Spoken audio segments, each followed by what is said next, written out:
Olá, tudo bem? Está começando mais uma edição do Agora Agro e você vai ver no programa de hoje. Mercado atacadista de carne bovina continua firme e teve valorizações na semana. Na segunda quinzena do mês, o mercado de suínos não teve forças para a reação e os preços cederam no mercado atacadista. Você vai ficar por dentro do tempo e temperatura nas principais regiões produtoras do país. Como você maneja a sua pastagem? O capim da sua fazenda é de boa qualidade? Esse é o tema da nossa reportagem de hoje. Você vai ver também como anda o mercado de commodities agrícolas. O Agora Agro já está no ar.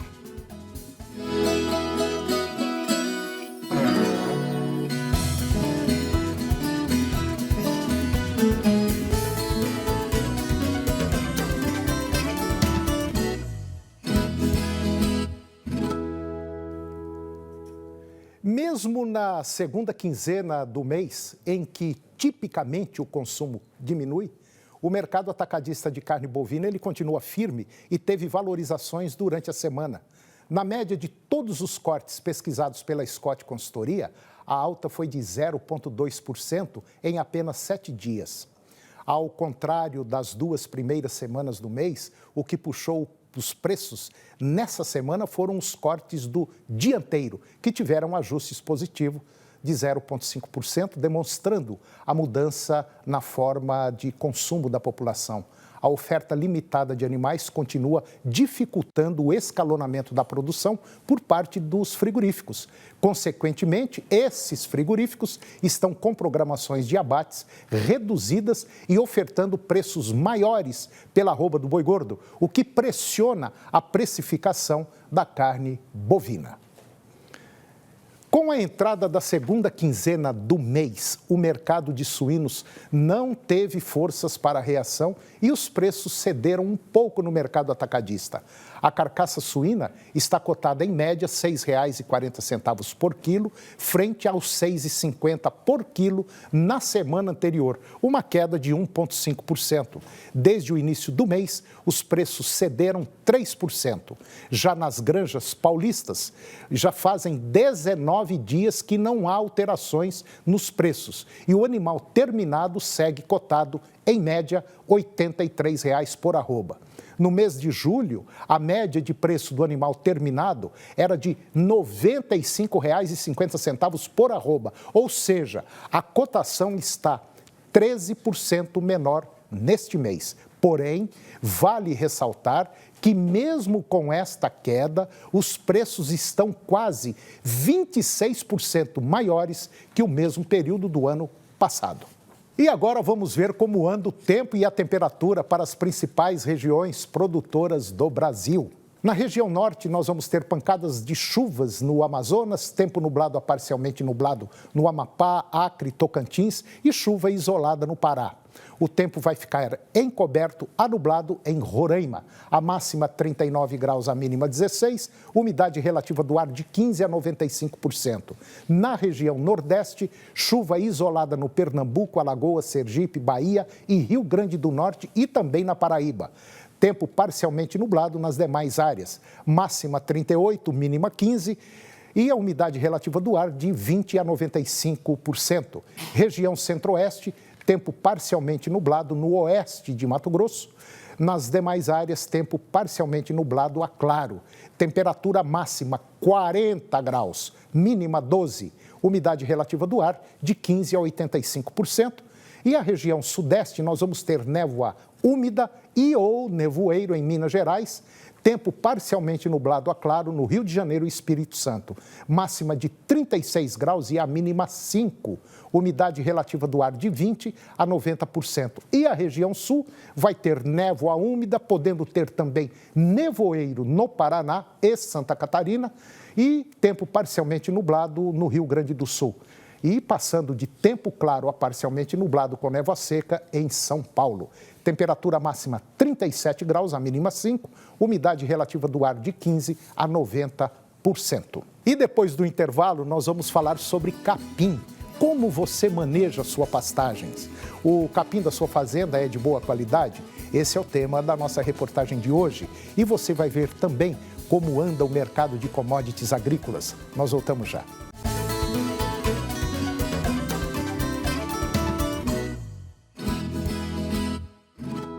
Em 2004, nasceu a Associação Filhos do Pai Eterno, a FIP, e veio com a missão de evangelizar, de espalhar o amor de Deus a todo o Brasil.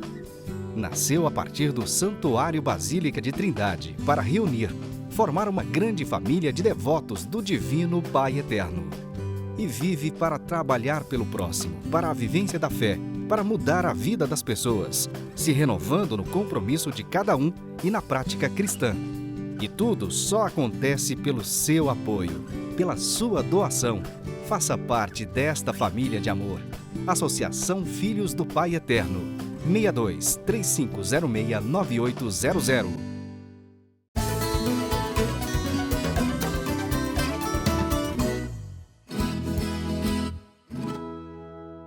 Eu conversei com o presidente da ASSOCOM, Associação Nacional da Pecuária Intensiva, e nós falamos sobre capim, sobre manejo de capim.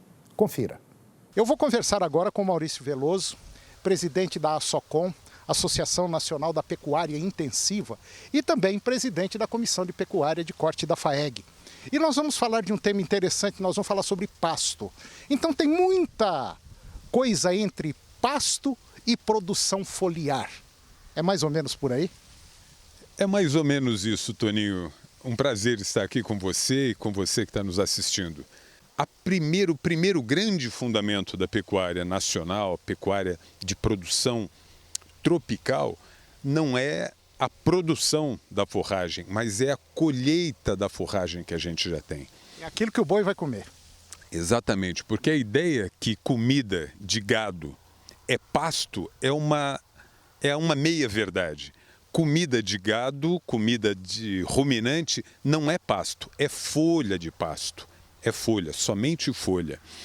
E o que acontece? Quando é preconizado essa ideia de que a produção da forragem é o grande gargalo, o pessoal esquece que existe muita gente, existe muita pastagem nesse Brasil, para não dizer que é a maioria das pastagens do Brasil, que não estão sendo adequadamente aproveitadas. Porque o grande gargalo não é a produção, é justamente a colheita correta dessas folhas. Isso é que é fundamental, é o pecuarista ele entender que existe um momento exato, preciso, de colher essa forragem. Tanto de colocar o gado para colher a forragem, quanto para retirar o gado dessa pastagem para permitir então o descanso e a recuperação dela. Ô Maurício, o que a gente observa muito, principalmente aqui na região centro-oeste e talvez até no Brasil todo, é que a maioria dos pecuaristas ignoram o pasto, ignoram a quantidade, a produção de folhas que essa área vai produzir para alimentar o seu rebanho. Quer dizer, hoje nós poderíamos ter aí uma quantidade maior de animais, poderíamos ter uma área menor de pastagens, vamos dizer assim, mas infelizmente pelo problema da falta de um manejo adequado, aí a gente está deixando muito a desejar, né? Toninho, você falou a palavra mágica, manejo.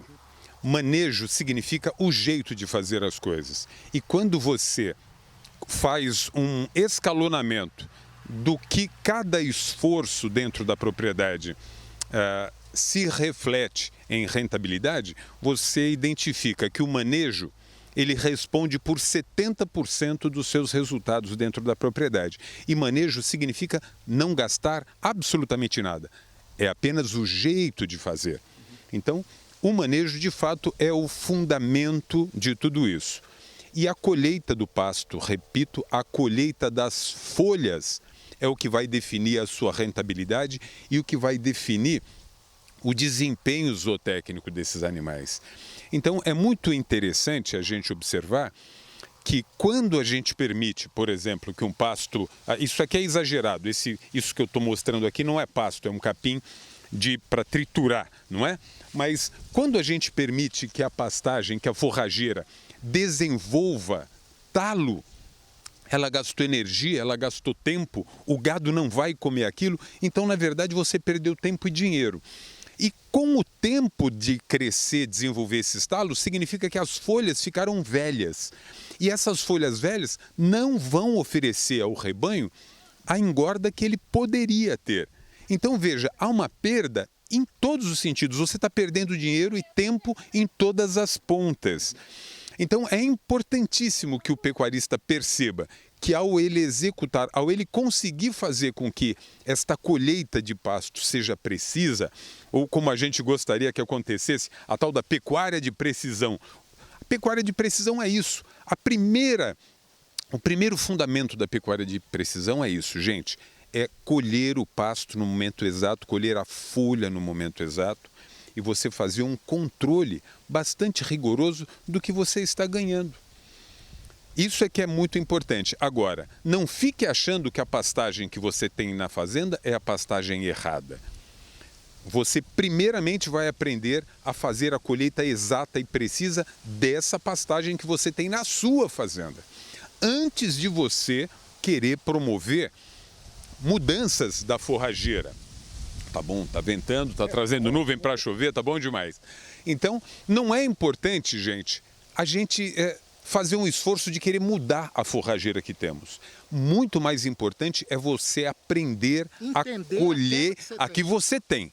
A melhor forrageira, faça essa pergunta para mim. Maurício, qual é a melhor forrageira? A melhor forrageira é essa que você tem aí na sua casa.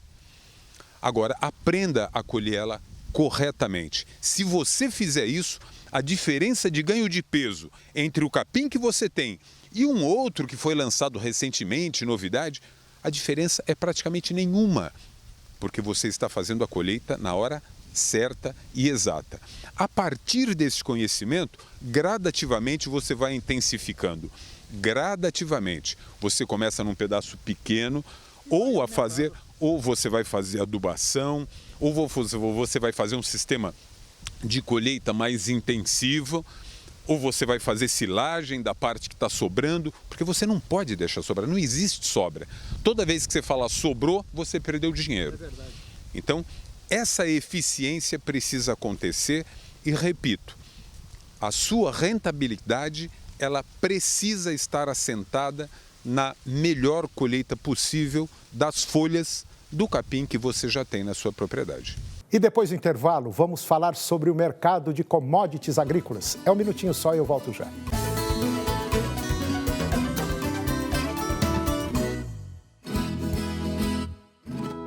Em 2004, nasceu a Associação Filhos do Pai Eterno, a FIP, e veio com a missão de evangelizar, de espalhar o amor de Deus a todo o Brasil.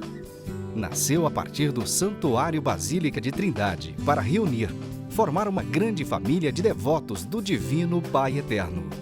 E vive para trabalhar pelo próximo, para a vivência da fé, para mudar a vida das pessoas, se renovando no compromisso de cada um e na prática cristã. E tudo só acontece pelo seu apoio, pela sua doação. Faça parte desta família de amor. Associação Filhos do Pai Eterno. 62 3506 9800.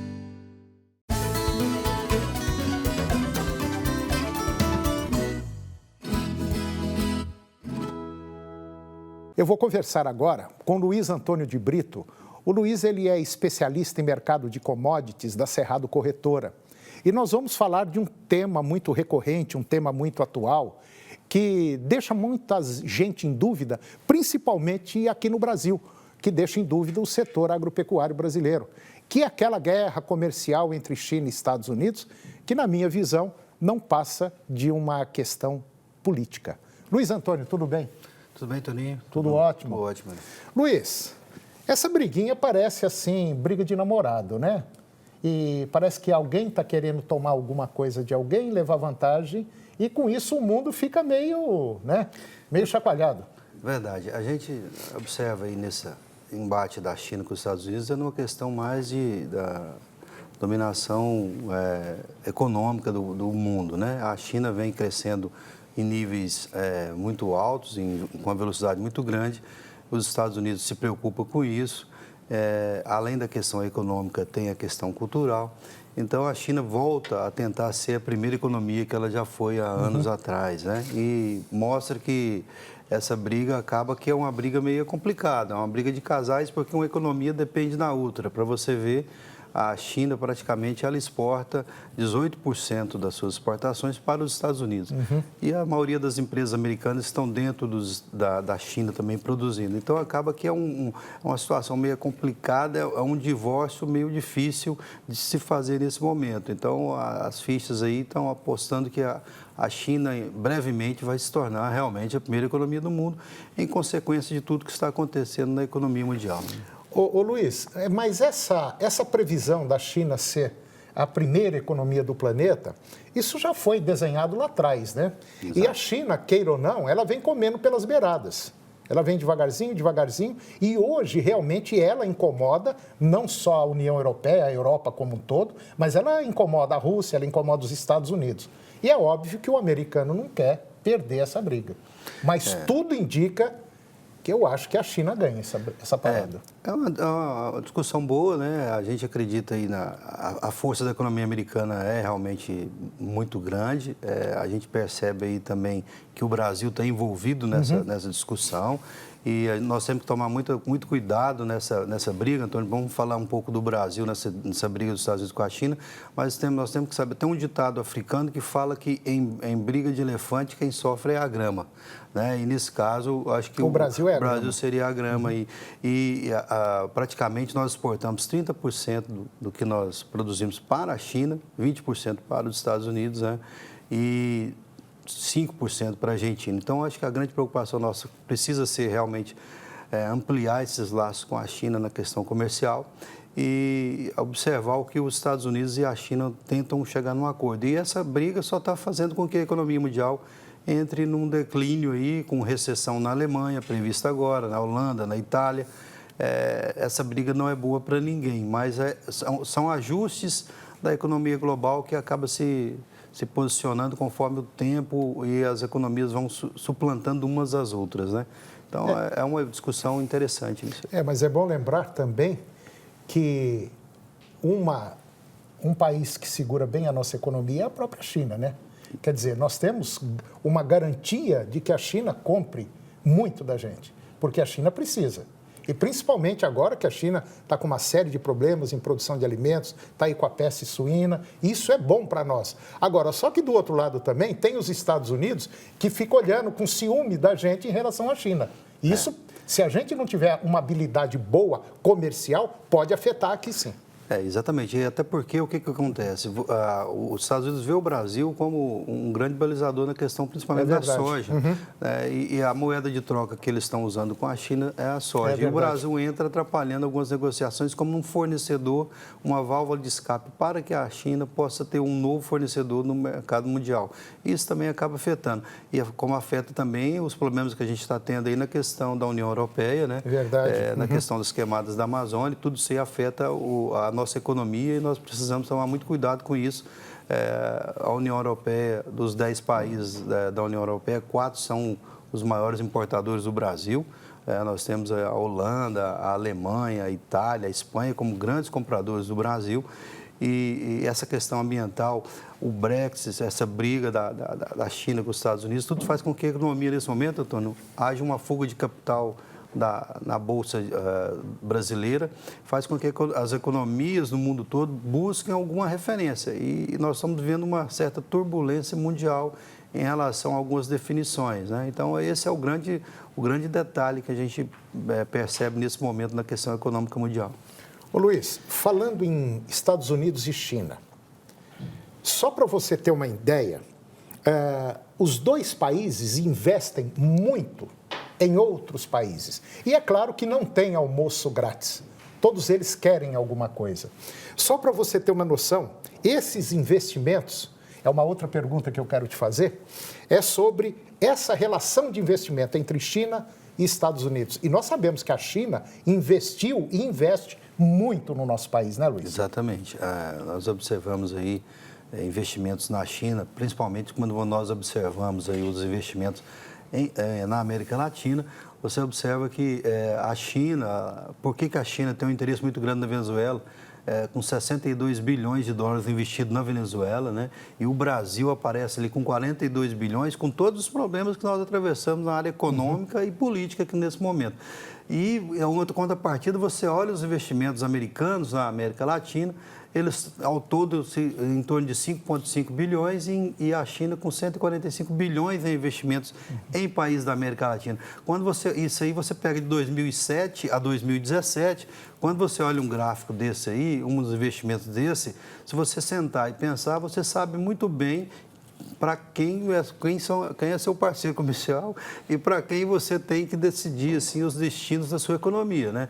E esses 42 bilhões do Brasil, com a reforma da Previdência, algumas reformas que estão sendo feitas, eu acredito que esses 42 bilhões com certeza vão passar a Venezuela em curto espaço de tempo. Então, nós sabemos quem é o parceiro comercial brasileiro e com quem nós devemos tentar aprofundar mais ainda nossas relações econômicas, né, Antônio? A gente observa bem nesse painel, nesse gráfico, Venezuela recebeu da China 62,2 bi, o Brasil 42 bi, Argentina 18. Quando você pula para o lado azul, os Estados Unidos, a Colômbia recebeu 1,2 bi, El Salvador 600 milhões. Só para você ter uma ideia, Venezuela, Brasil, nós temos, se juntar os dois lá, a Venezuela e a região do Amazonas lá próximo à Venezuela, provavelmente a maior, vamos dizer assim, bacia de petróleo, né, do planeta está ali. Exato. E aí você pula para o Amazonas, ouro e uma série de minerais que não tem no mundo, nós temos aí as maiores jazidas. Por isso que todo mundo gosta do Brasil e está colocando esse probleminha, né, Luiz? E só para ver aquela questão ali, quando você olha a tabela do lado americano, os países que teve investimento americano ali, a maioria dos investimentos americanos são na questão de contenção de migração. Né? Só isso. Enquanto que do lado de cá, a maioria dos investimentos são realmente investimentos produtivos, investimentos em logística, tecnologia, então tem todo esse detalhe aí. É isso aí. Luiz, é o seguinte, ninguém está querendo perder. É verdade. E queira ou não, Venezuela, Brasil, são países assim que têm um enorme potencial, tanto na área mineral quanto na área petrolífera. Luiz, eu agradeço aqui mais uma vez a sua presença, muito boa essa conversa de hoje e eu espero tê-lo aqui novamente. Eu que agradeço, Obrigado, Luiz. Desejo um bom dia a todos. E o nosso programa chegou ao fim e eu termino com a seguinte frase: quanto mais você sua nos treinamentos, menos você sangra nos campos de batalha. Um grande abraço, que Deus nos abençoe e até o próximo programa.